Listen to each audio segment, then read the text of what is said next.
हाँ जी, good evening सभी को। आप सभी का स्वागत करते हैं हमारे एग्जाम क्रांति 3.0 पर। तो कल हमने किया था, कल वाली वीडियो में हमारा रह गया था टॉपिक। तो हमने कल पढ़ा था आइडियल गैस के बारे में। आइडियल गैस, आइडियल गैस क्या होता है? एक आदर्श गैस की तरह क्या करता है? ये व्यवहार करता है, यानी बिहेवियर होता है इसका। तो जो रियल गैस होती है वो क्या होती है? रियल गैस क्या होती है? एक आइडियल गैस की तरह क्या करते हैं? ये भी बिहेव करती है। जो रियल गैस और जो आइडियल गैस होती है, इसमें क्या होता है? हाई टेम्परेचर होता है। क्या होता है? हाई टेम्परेचर और लो प्रेशर। लो प्रेशर यानी उच्च तापमान और निम्न दाब।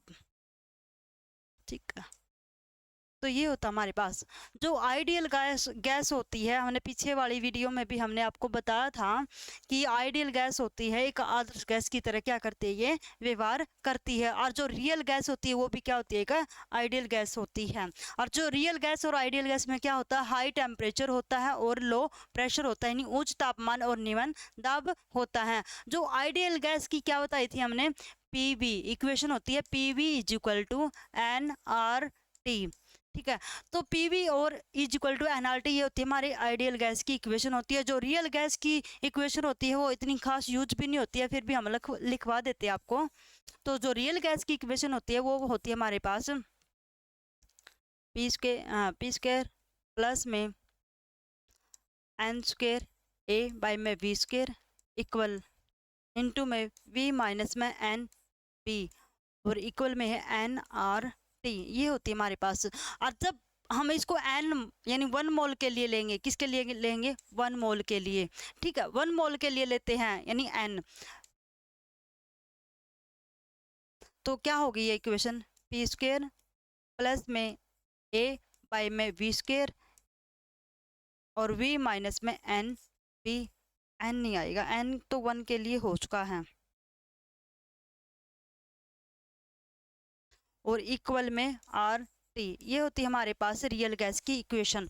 ठीक है, जो PV होता है हमारे और NRT होता है, तो N होता है हमारे पास नंबर ऑफ मोल्स। क्या होते हैं? नंबर ऑफ मोल्स, यानी मोलों की संख्या, मोलों की संख्या है।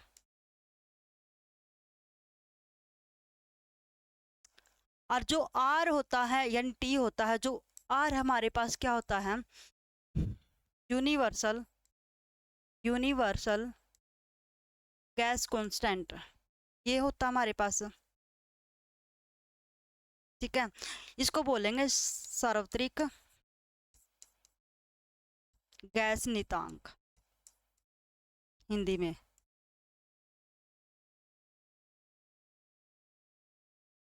इसको शिथर भी बोल सकते हैं कांस्टेंट को। ठीक है, और जो हमारे पास क्या है? प्रेशर, पी प्रेशर यानी दाब। और जो प्रेशर की ऐसा यूनिट होती है वो क्या होती है हमारे पास? पास्कल, PA से डिनोट करते हैं।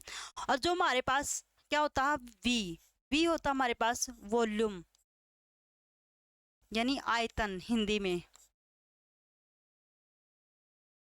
और जो वॉल्यूम होता है वो हमारा किस में होता है? मीटर क्यूब में। ठीक है, तो हमारे पास ये होगा। अब बच गया हमारे पास T। जो T होता है वो हमारे पास होता है टेम्परेचर। हमेशा इसको किस में मापते हैं? केल्विन में।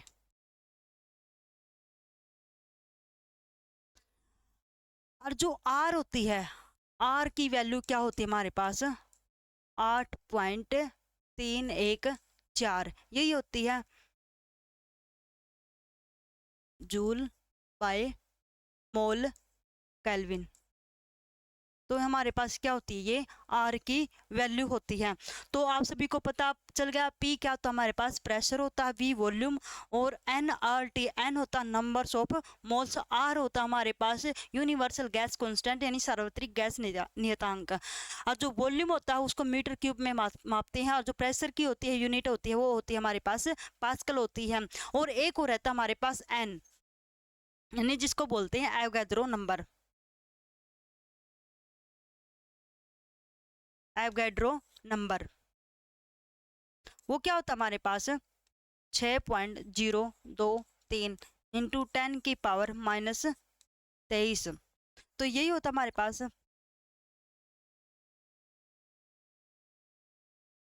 ठीक है। तो इसको एवोगैड्रो नंबर हमारे पास ये होता है जब 1 मोल के लिए पूछे, जब गैस क्या हो 1 मोल हो, गैस क्या होती है 1 मोल के लिए, यहीं पे लिख देते हैं 1 मोल के लिए। 1 मोल के लिए भी कितना होगा 6.023 इंटू 10 की पावर -23, यानी 10 की पावर -23 एटम्स और मोलिकुल्स, यानी परमाणु और अणु। जो 1 मोल के लिए अणु और परमाणु होते हैं वो कितना होता है हमारे पास 6.023 गुणा में 10 की पावर -23 होता है, ठीक है। तो ये होता है हमारे पास पूरा आइडियल गैस के लिए प्रोसेस होता है। और नेक्स्ट इस पे एक क्वेश्चन बनता है, तो इस पे एक क्वेश्चन होता है, वो बाद में करवाएंगे, इससे पहले कुछ और टॉपिक रहता है हमारे पास, ठीक है। जो हमारे पास क्या आइडियल गैस, ठीक है। आइडियल गैस के हमने बताया था, पहला केस लेते हैं इसका आइडियल गैस का, पहला फर्स्ट केस। तो फर्स्ट केस क्या होता है आइडियल में, PB is equal to NRT होता है हमारे पास। जो एनआरटी होता है ये पहले ऑलरेडी हमारे पास क्या होता है फिक्स होता है, क्या होता है हमारे पास फिक्स होता है, यानी कांस्टेंट होता है, ठीक है। तो हम पहले केस में क्या करते हैं, हम पहले केस में टेम्परेचर को क्या ले लेते हैं कांस्टेंट करते हैं। तो टेम्परेचर को क्या करते हैं कांस्टेंट। तो इस प्रोसेस को बोलेंगे हम आइसोथर्मिक, आइसोथर्मल प्रोसेस, ठीक है। तो इसको बोलते हैं आइसोथर्मल, यानी समानुपाती बोल सकते हैं इसको,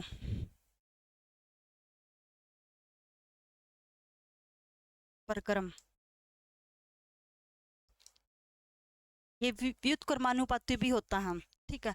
जब हमारे पास टेम्परेचर क्या है कांस्टेंट है, तो हमारे पास जब टेम्परेचर कांस्टेंट हो गया तो हमारे पास क्या बच गया पीवी इज इक्वल टू के, यानी कांस्टेंट, ठीक है। तो पी इज इक्वल टू में के बाय वी, तो पी हो गया हमारा inversely proportional to 1 by volume. जब इसका प्रेशर क्या होगा डिक्रीज होगा तो वॉल्यूम भी हमारे पास क्या होगा डिक्रीज होगा। और तो ये कौन से लॉ के अकॉर्डिंग होता है हमारे, ये बॉयल्स लॉ, बॉयल्स लॉ, ठीक है। तो इसको क्या बोलते हैं बॉयल्स लॉ के अकॉर्डिंग क्या होता है, बॉयल्स लॉ यानी बॉयल्स नियम के अनुसार, नियम के अनुसार क्या था हमारे पास टेम्परेचर, क्या था हमारे पास कांस्टेंट था, क्या था कांस्टेंट। तो इस शिखर तापमान पर, ताप भी बोल सकते हो, तापमान पर क्या बच गया हमारा दाब, प्रेशर और आयतन वॉल्यूम, आयतन की ऊष्मा, की ऊष्मा एक दूसरे के व्युत्क्रमानुपाती है, व्युत्क्रमाणु या व्युत्क्रमाणु भी बोल सकते हैं और व्युत्क्रमानुपाती भी, व्युत्क्रमानुपाती हैं, ठीक है। तो हमारे पास क्या है जब हम यहाँ पे टेम्परेचर को क्या लेते हैं कांस्टेंट लेते हैं, P V is equal to N R T है, जो एन आर होता है वो हमारा पहले ही फिक्स होता है यानी कांस्टेंट होता है। तब हम पहले केस में टेम्परेचर को क्या लेते हैं कांस्टेंट लेते हैं। तो ये हमारे पास कौन सी प्रोसेस होती है आइसोथर्मल एक्सपेंशन होता है। तो जब टेम्परेचर को कांस्टेंट किया तो हमारे पास P V is equal to क्या बच गया के कांस्टेंट, और पी इज इक्वल टू के हो गया के बाई वी। क्या हो गया K बाय V। तो P इनवर्सली प्रोपोर्शनल होगा 1/V, यानी 1 वॉल्यूम के बराबर होगा। जब प्रेशर डिक्रीज हो रहा तो वॉल्यूम भी क्या होगा, डिक्रीज होगा। ये कौन से लॉ के अकॉर्डिंग होता है, बॉयल्स लॉ के अकॉर्डिंग होता है। तो बॉयल्स लॉ के नियम के अनुसार क्या होता है, जब इसका तापमान क्या होता है, कांस्टेंट यानी स्थिर होता है, जो दाब और यानी प्रेशर और आयतन यानी वॉल्यूम की क्या होते हैं, उसमें एक दूसरे के क्या होते हैं, व्युत्क्रमानुपाती होते हैं। तो इस पे क्वेश्चन हमारा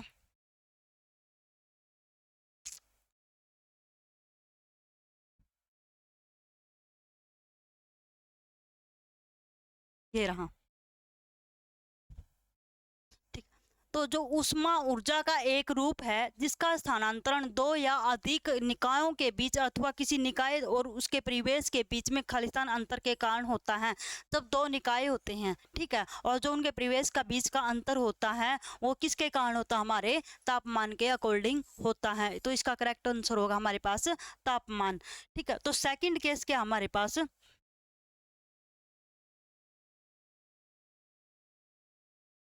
सेकंड केस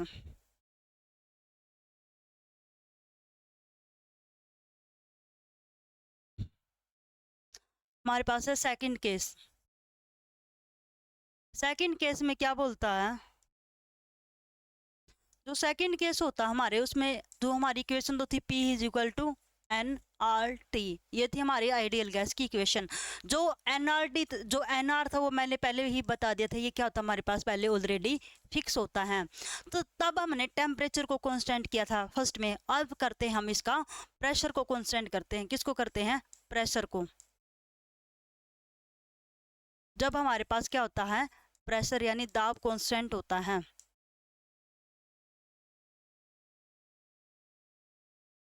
तब कौन सी प्रोसेस होती है, ये आइसोबैरिक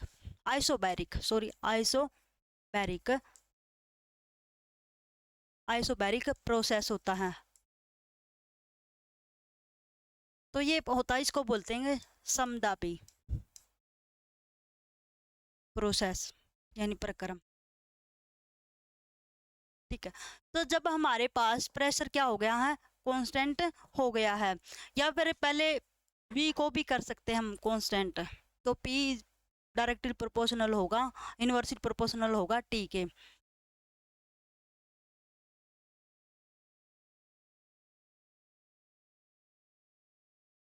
देखो, जब हमने P को कांस्टेंट किया, प्रेशर को कांस्टेंट किया, तो हमारे पास हो गया V is equal to T। तो ये इनवर्सली होगा हमारे टेम्परेचर के, क्या होगा, V इनवर्सली कांस्टेंट यानी टेम्परेचर के। तो ये किसके अकॉर्डिंग होता है, हमारे चार्ल्स लॉ।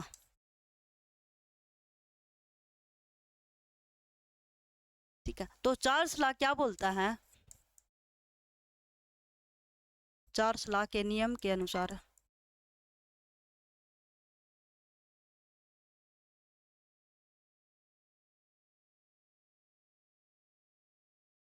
एक मिनट रुको।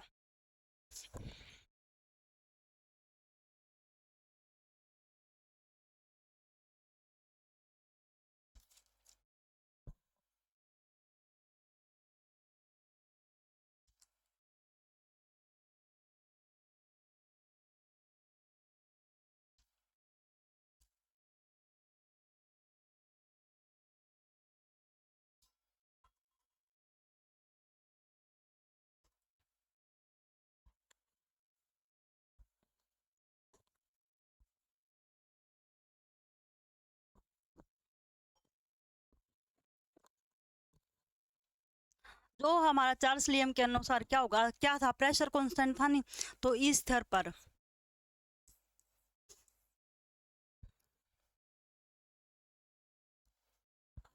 यानी प्रेशर के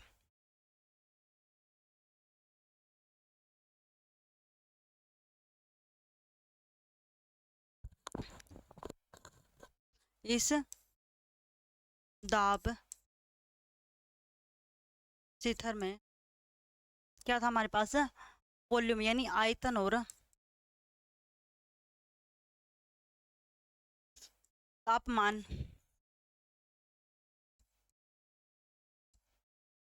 तापमान उष्मा के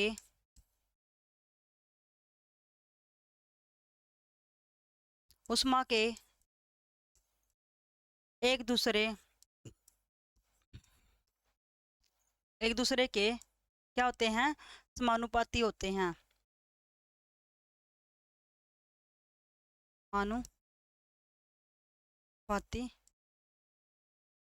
होते हैं। ठीक है, तो ये होता हमारे चार्ल्स लॉ के अकॉर्डिंग होता है। इस पे एक क्वेश्चन हो रहा है हमारा, देखो, शिखर आयतन की निम्नलिखित में से कौन सी ऊष्मागतिकीय प्रक्रिया कहलाती है? समदाबी होती है, समरूपता होती है, सम आयतनिक होती है, इनमें से कोई नहीं है। देखो इसने पहले ही बोल दिया है, क्या हमारे पास है जो वॉल्यूम है, क्या है हमारे पास ये वॉल्यूम, इसने बोला शिखर ये क्या वॉल्यूम कांस्टेंट है। ठीक है, तो वॉल्यूम कांस्टेंट है तो ये कौन सी होगी हमारे पास, आइसोबैरिक। क्या होगा ये हमारे पास, आइसोबैरिक। तो आइसोबैरिक प्रोसेस होता है उसको बोलते हैं हम सम आयतनिक। क्या बोलते हैं, सम आयतनिक। तो सम आयतनिक होता है, जो V हमारे पास कांस्टेंट हो गया तो P इनवर्सली किसके होता है, टेम्परेचर के। ठीक है, तो हमारा क्वेश्चन का आंसर होगा सी, सम आयतनिक। थर्ड केस हमारे पास है, बिल्कुल इजी सा टॉपिक है, इजी से हो जाएंगे क्वेश्चन, यानी केस इसका थर्ड है। तो हमारे पास क्या थी equation, P V is equal to N R T. तो एन आर टी क्या हमारे पास पहले ये कांस्टेंट है, यानी फिक्स है। ठीक है, तब हमने क्या किया था, स्टार्टिंग में टेम्परेचर को कांस्टेंट रखा, सेकंड में क्या रखा, वॉल्यूम यानी प्रेशर को कांस्टेंट रखा। अब किसको कांस्टेंट रखेंगे, वॉल्यूम को। जब हमारा वॉल्यूम क्या होता है, कांस्टेंट होता है, वॉल्यूम क्या होता है हमारे पास, कांस्टेंट यानी आयतन।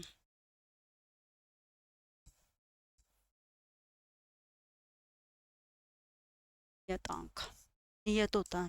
ठीक है, तो ये हमारे पास होता है, कौन सी प्रोसेस होती है, आइसोकोरिक, आइसोकोरिक प्रोसेस। ठीक है, ये होता है हमारे पास।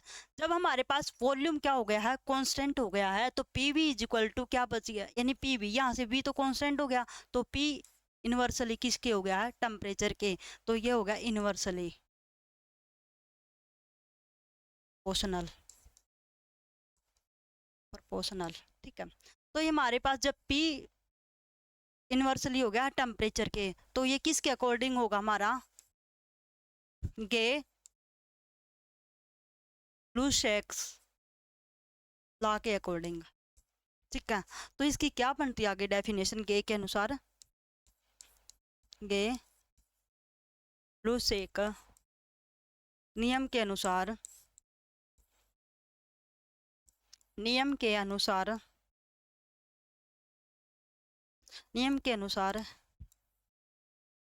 इस तरह क्या था, इस तरह इसका वॉल्यूम यानी आयतन, आयतन इस तरह वॉल्यूम आयतन पर प्रेशर यानी दाब और तापमान, तापमान एक दूसरे के, एक दूसरे के समानुपाती यानी समानुपाती होते हैं। ठीक है, इस पे एक क्वेश्चन और देखते हैं, इसका होगा शायद मिल जाए।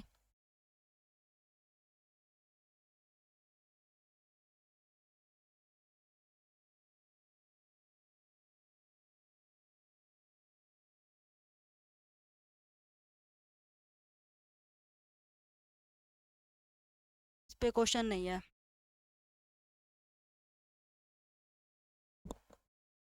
एक क्वेश्चन ये था हमारे पास, ये हो गया होगा, नहीं हुआ ये उसका है सबसे पहले केस का था ये, वह प्रक्रम जिसकी पूरी अवधि में निकाय का खालिस्तान स्थिर रखा जाता है वह समतापीय कहलाता है। यानी उसका क्या होगा, समतापीय का पहला टेम्परेचर यानी तापमान को क्या रखा जाता है, स्थिर रखा जाता है। ये फर्स्ट केस था हमारे पास आइसोथर्मल का। ठीक है, तो इसका ये हो गया। तो हम नेक्स्ट पढ़ते हैं,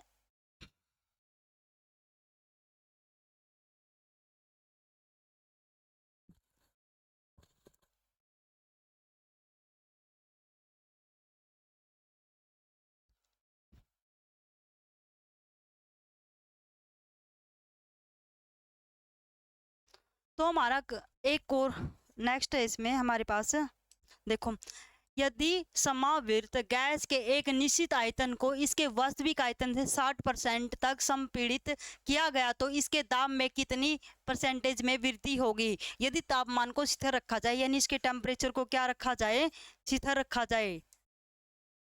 जब टेम्परेचर को कांस्टेंट रखते हैं, ठीक है, तो ये आइसोथर्मल प्रोसेस होता है, ठीक है। तो इसकी समावृत्ति गैस वॉल्यूम कितनी हमारी 60% से है, ठीक है। ये संपीड़ित किया गया इसको 60% से, और इसके दाब में यानी प्रेशर में कितनी वृद्धि होगी, इसके प्रेशर में कितनी वृद्धि होगी। तो हमारे पास क्या था, हमने इक्वेशन पढ़ी थी PV = nRT। तो इसको हम एक और लिख सकते हैं P1 V1 = में P2 V2, ठीक है। ये हमारे पास भी क्या है, एक इक्वेशन है। तो यहाँ से लिखेंगे P1 बाय में P2 और इक्वल होता हमारे V2 बाय में V1। तो हमारे पास ये प्रोसेस होता है, ठीक है।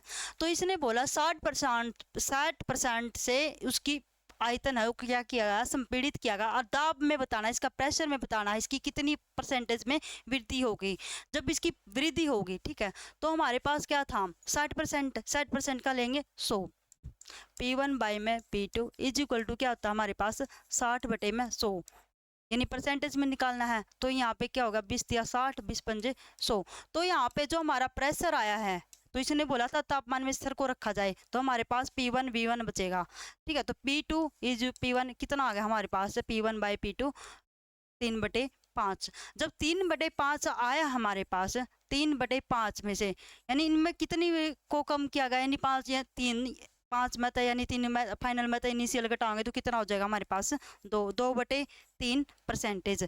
जब इसकी परसेंटेज निकालेंगे तो हमारे पास अप्रोक्सीमेट बनेगा 66.7। तो इसका आंसर आएगा हमारे पास 4। नेक्स्ट क्वेश्चन,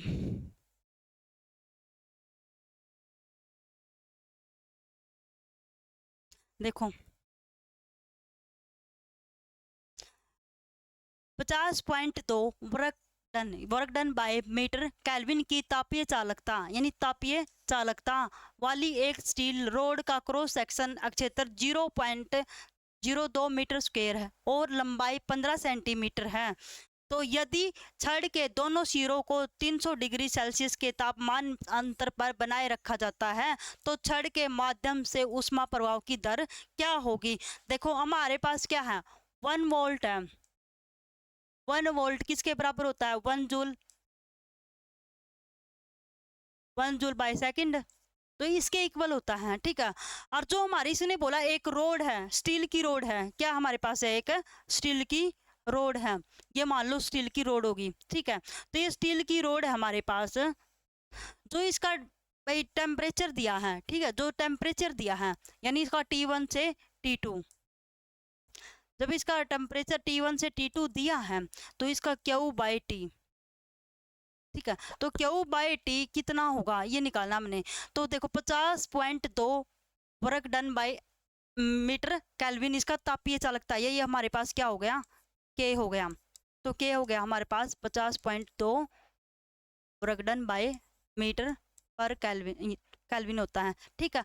और जो हमारे पास इसने दोनों सिरों का बोला है, ठीक है, दोनों सिरों का बोला है, तो हमारे पास क्या होगा T1 से T2, यानी दोनों सिरों का, यानी दोनों सिरों के अंतर बोला, तो दोनों सिरों का टेम्परेचर यानी कितना होगा हमारे पास 300 डिग्री सेल्सियस होगा। तो एक फॉर्मूला होता है इसमें Q/T इक्वल में KA डेल्टा Q/D, और जो इसने D बोला है वो हमारा यानी एरिया, इसका एरिया कितना है, एरिया गिवन हमारे पास 0.02 मीटर स्क्वायर, और जो लंबाई बोली है इस रोड की, जो लंबाई बोली है वो कितनी है, कितना कहा है इन्होंने, लंबाई 15 सेंटीमीटर, यानी जो इनका डायामीटर है सॉरी जो इनका डिस्टेंस है T1 से T2 का वो कितना हमारे पास है 15 सेंटीमीटर। तो जो इसने डिस्टेंस दिया है यानी D दिया हमारे पास वो कितना है 15 सेंटीमीटर है। तो इसको मीटर में कन्वर्ट करना तो कितना होगा 15 गुणा में कर दे इसको 10 की पावर तो मीटर। तो ये हमारे पास क्या होगा, इन दोनों रोडों के T1 से T2 का डिस्टेंस हो गया है। ठीक है, दोनों सिरों का टेम्परेचर कितना है T1 से T2 का 300 डिग्री सेल्सियस।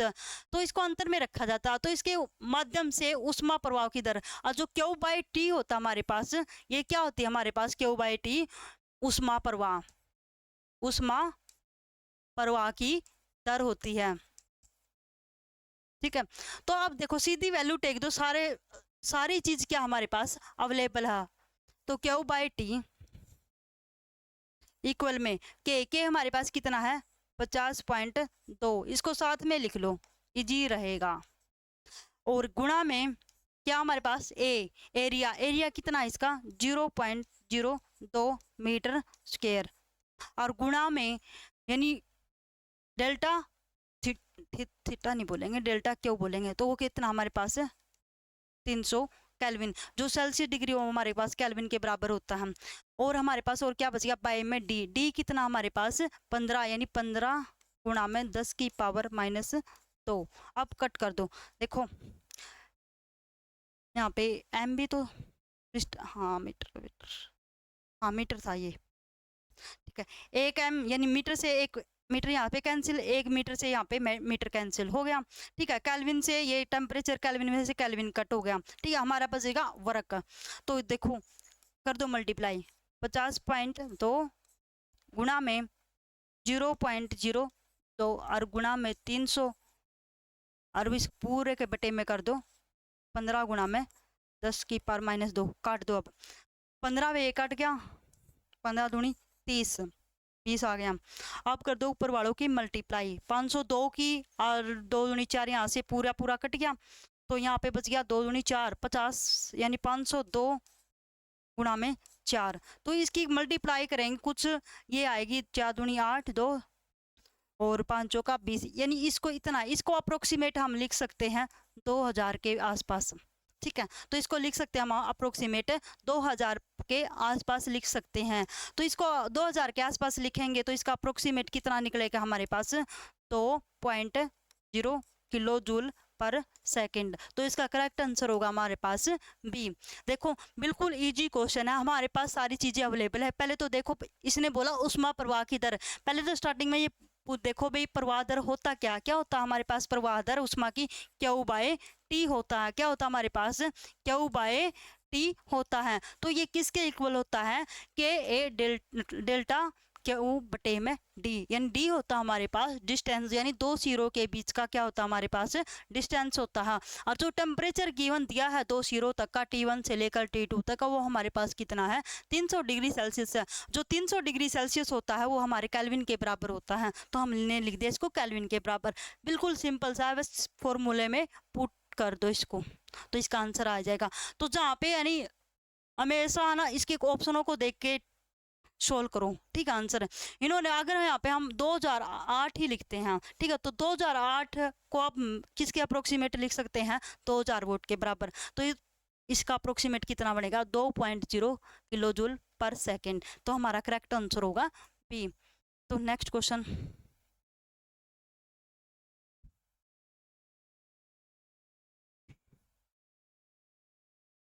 देखो, SI मात्रक में बोल्ट्जमान नियतांक का मान क्या होता है। जो बोल्ट्जमान होता है वो तो हमारे पास KB।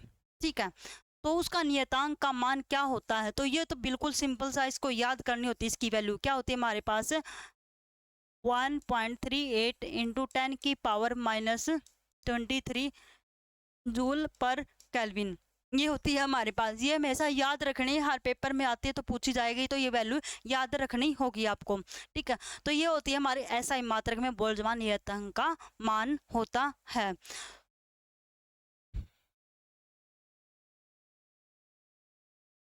और इससे पहले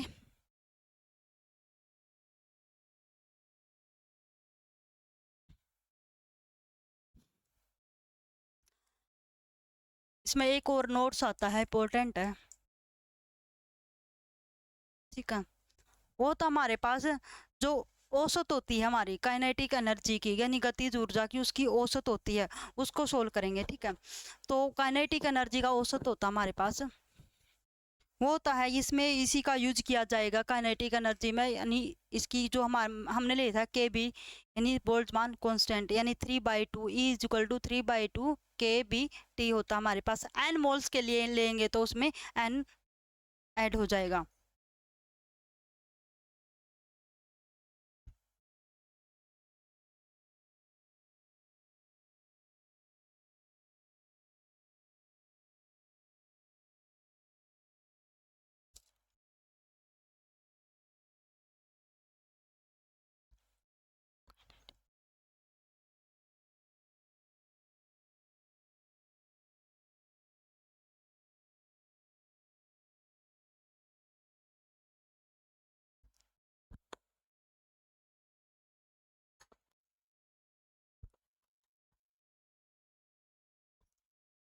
जो हमारे पास इंपॉर्टेंट होता है वो होते हैं average, average average kinetic energy of kinetic average kinetic energy of an ideal gas,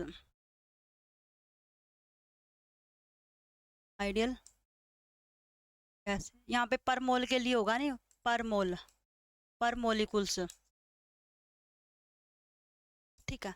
जो हमारे पास एवरेज ऑफ पर molecules of an ideal gas होता है, ठीक है, यानी औसत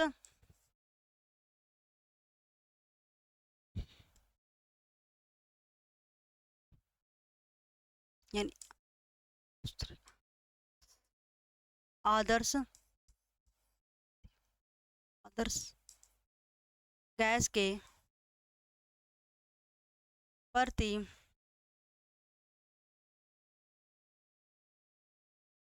अणुओं की औसत गतिज ऊर्जा क्या होती है? गतिज ऊर्जा ऊर्जा। तो E इज इक्वल टू क्या होता है हमारे पास? 3/2, मैंने अभी बताया 3/2 के बी टी, ठीक है। तो हमारे पास जो एनर्जी होती है वो किसके बराबर होती है? 3/2 के बी टी के बराबर होती है। जो के बी बताया था मैंने पिछले वाले क्वेश्चन में, तो के बी किसके बराबर था? 1.3 यानी 3.8 इंटू 10 की पावर -23 जूल केल्विन पर केल्विन, इसके बराबर था हमारे पास, ठीक है।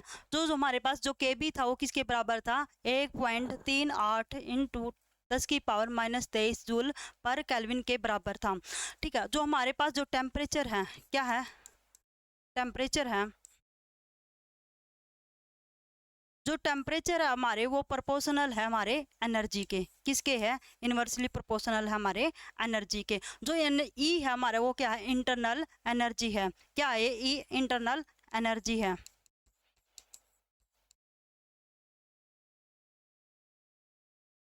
और टेम्परेचर तो हो गया हमारे पास, टी टेम्परेचर है, ठीक है। जो एन मोल्स के लेंगे, किसके लिए लेंगे? 4 मोलिकुल्स के लिए लेंगे, 4 मोलिकुल्स के लिए लेंगे, तो एन के लिए। तो इसमें एन क्या कर देंगे? ऐड कर देंगे। तो E इज इक्वल टू में 3/2 के बी एन टी। तो हमारे पास ये इक्वेशन बन के तैयार हो जाएगी। किसके लिए है? एन मोलिकुल्स के लिए है ये। तो इस पे क्वेश्चन होता है, कुछ क्वेश्चन मिसिंग है इसमें,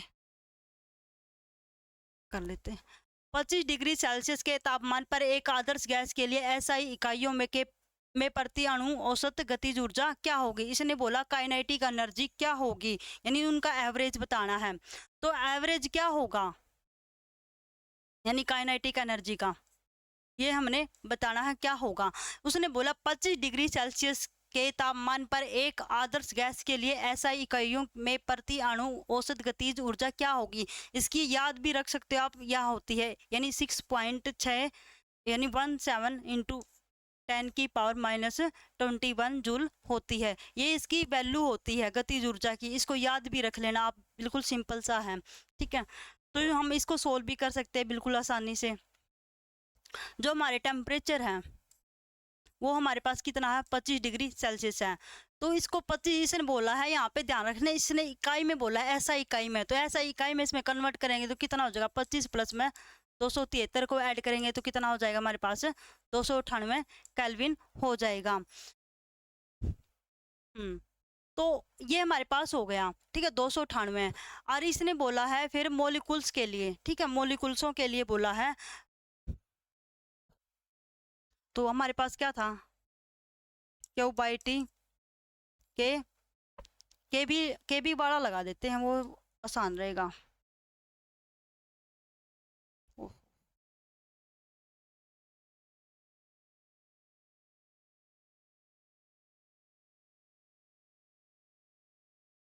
क्या हो गया, तो हमने क्या लिखा था उसमें, एनर्जी इक्वल टू के बी एन टी, ठीक है। तो हमारे पास ये था, जो के बी की वैल्यू थी वो हमारे पास कितनी थी, 1.38 इंटू 10 की पावर माइनस 23 जूल पर केल्विन, ये थी हमारे पास, ठीक है। जो हमारे पास जो टेम्परेचर है वो कितना है, 25 डिग्री सेल्सियस है। तो इसने बोला इकाइयों में, यानी इसकी किस में बोली, एसआई इकाइयों में कितना होगा, 25 प्लस में 273, कितना हो जाएगा हमारे पास, 298 केल्विन हो जाएगा। अब रख दो फॉर्मूले में, एन तो हमारे पास एवोगैड्रो नंबर होता है, इसको नेगलेक्ट कर देते हैं एक बार, क्योंकि हमारे पास मैंने पहले सीधा ही किया था के बी टी, ये तो एन मोलिकुल्स के लिए होता है, ठीक है। तो लिख दो यहाँ पे क्या आएगा, के कितना था हमारे पास 1.38 इंटू 10 की पावर माइनस 23, और मल्टीप्लाई में टेम्परेचर हमारे पास कितना है 298। आप कर दो इनकी मल्टीप्लाई, तो मल्टीप्लाई करेंगे अप्रोक्सीमेट यही आएगी 21 जूल। तो इसका करेक्ट ऑप्शन होगा हमारे पास ए।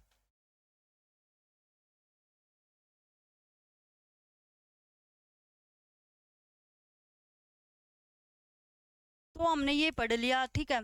तो हमारे पास जो काइनेटिक एनर्जी है, ठीक है, वो औसत यानी गतिज ऊर्जा की होती है, औसत मान निकालना होता है, वो हम किसे निकालेंगे, E इक्वल टू के बी टी, और एन मोलिकुल्स के लिए होता है, तो क्या होगा हमारे पास 3/2 के बी टी। तो इसमें पीछे वाले क्वेश्चन में हमने,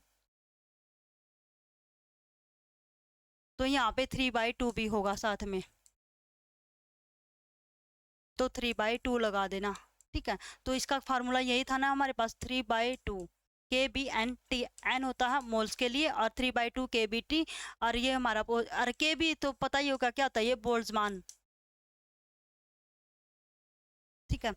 तो ये हो गया हमारे पास। और तो अब नेक्स्ट टॉपिक के बारे में पढ़ते हैं। अब बिल्कुल इम्पोर्टेंट क्वेश्चन है हमारे पास, ये है हमारे पास एडियाबैटिक प्रोसेस, एडियाबैटिक प्रोसेस,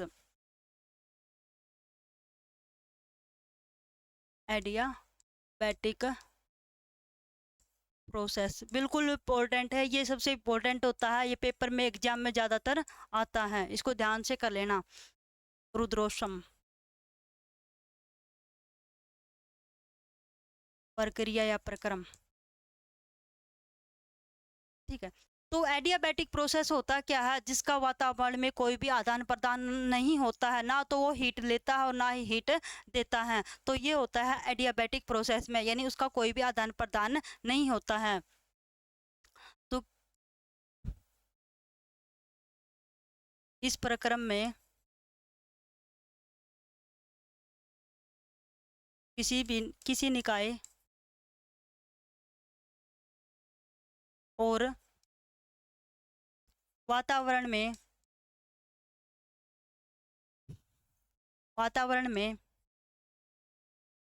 आदान प्रदान, यानी वातावरण में ऊष्मा का, वातावरण में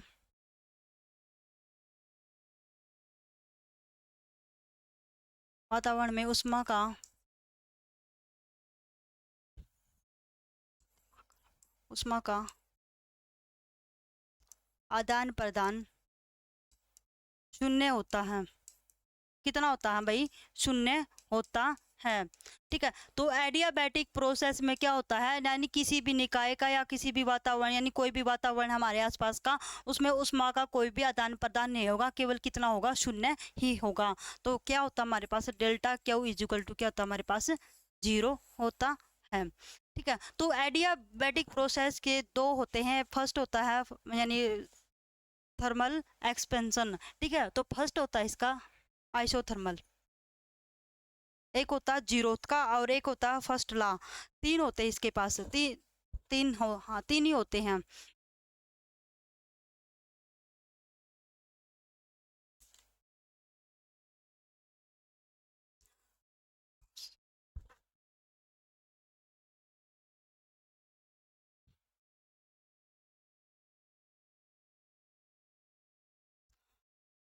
क्या था? आइसोथर्मल यानी थर्मोडायनामिक्स, लॉ ऑफ थर्मोडायनामिक्स। ठीक है, तो लॉ ऑफ थर्मोडायनामिक्स क्या होता है? ऊष्मागतिकी की का प्रक्रम यानी उसका नियम, यानी ऊष्मागतिकी का नियम।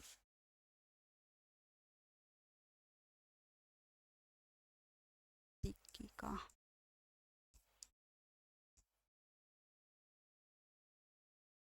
ऊष्मागतिकी का नियम, ये होता हमारे पास। ठीक है, इसमें होता है एक जीरोथ का, zeroth of law thermodynamics, zeroth law of thermodynamics. Thermodynamics chemistry में भी सुना होगा। तो जीरोथ लॉ ऑफ थर्मोडायनामिक्स यानी इसको हिंदी में बोलेंगे ऊष्मा गतिकी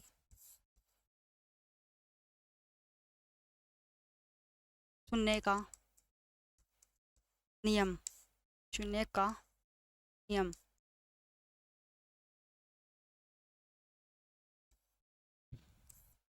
तो ये हमारे पास ये होता है। ठीक है, तो जो इसमें आइडियल में पूछा था उसमें तो P V is equal to N R T, ये तो ये इसकी इक्वेशन। ठीक है, तो इसमें बोला है भाई थर्मोडायनामिक्स में लॉ ऑफ थर्मोडायनामिक्स में क्या होता है? एक जीरोथ लॉ ऑफ थर्मोडायनामिक्स होता है यानी शून्यता का नियम, यानी शून्यता का नियम। तो ये होता हमारे पास। तो इसमें क्या होता, जो तीन तीन लेते हैं हम, ए बी सी निकाय लेते हैं। ठीक है, जो ए है और जो बी तक क्या होता है उसका संतुलन बनाए रखता है। जो हीट का टेम्परेचर है जो उसका क्या होता है, वो उष्मा को बनाए रखता है, इसके तापमान को बनाए रखता है। जब ए बी को बनाए रखता है तो ए सी को भी बनाए रखेगा, और बी होगा तो वो जरूर ही बी को अपना निकाय का तापीय संतुलन बनाए रखेगा।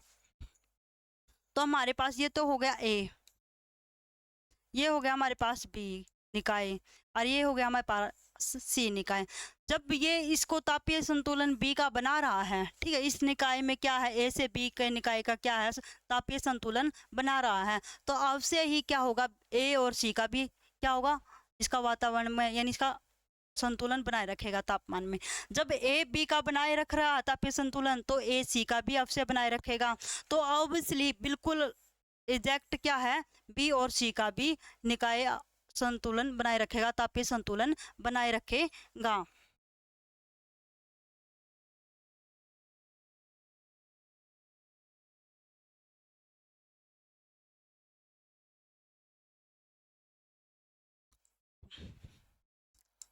तब ए निकाय बी निकाय के साथ तापीय संतुलन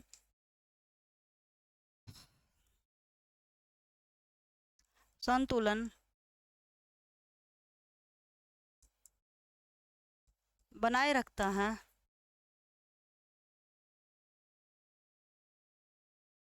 बनाए रखता है। तो निकाय ए और निकाय सी के साथ भी तो होगा, निकाय सी के साथ तापीय संतुलन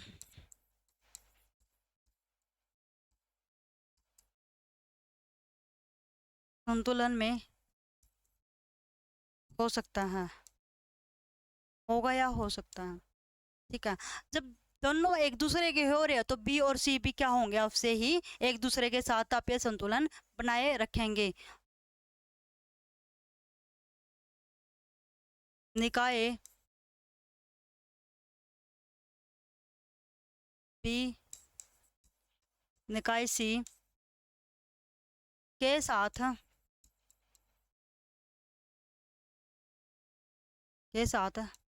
तापीय संतुलन क्या है, अवश्य बनाएंगे, अवश्य ही बनाएंगे।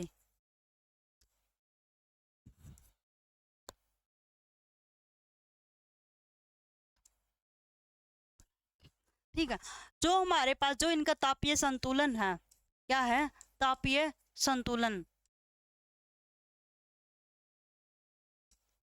जो वातावरण में इनका तापीय संतुलन है, जब ए बी के साथ कर रहा तो ए और सी के साथ भी करेगा, और अवश्य ही क्या होगा, बी और सी के साथ भी क्या होगा, इनका तापीय संतुलन अवश्य ही बना रहेगा। तो इसी में हम एक को नेक्स्ट पढ़ते हैं, first law of thermodynamics, thermodynamics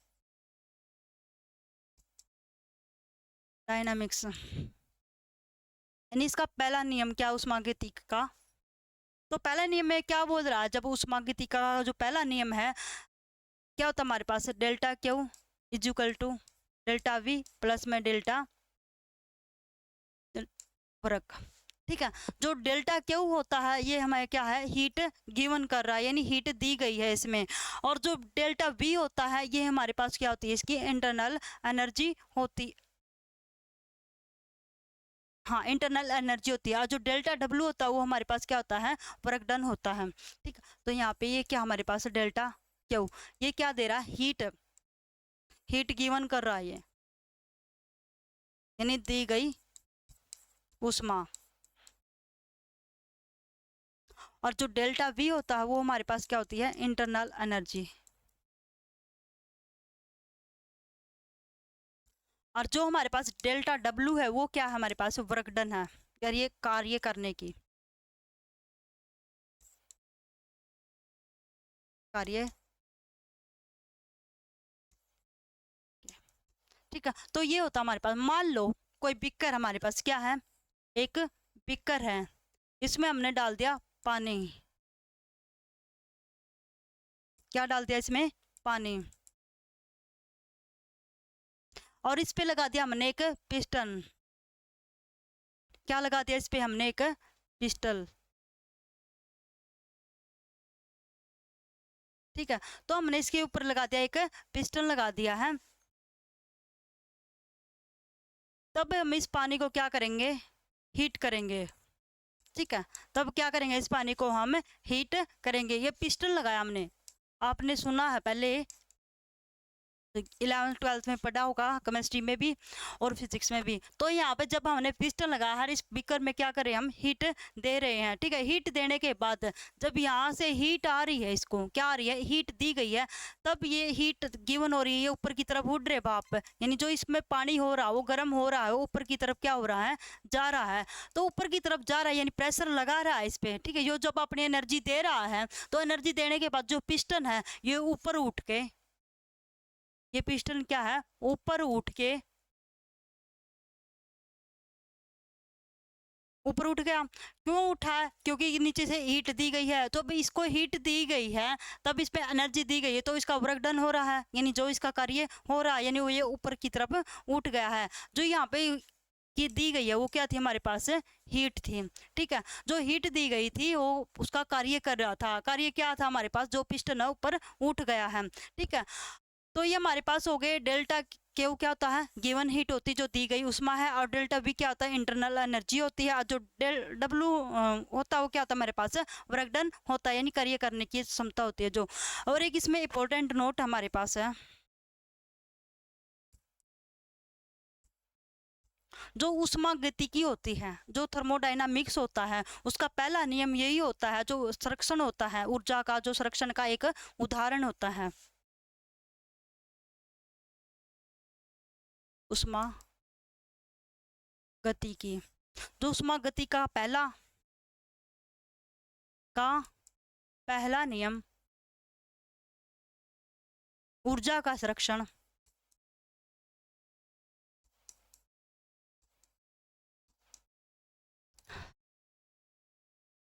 ऊर्जा का संरक्षण क्या है, इसका नियम यानी उदाहरण है एक संरक्षण का, एक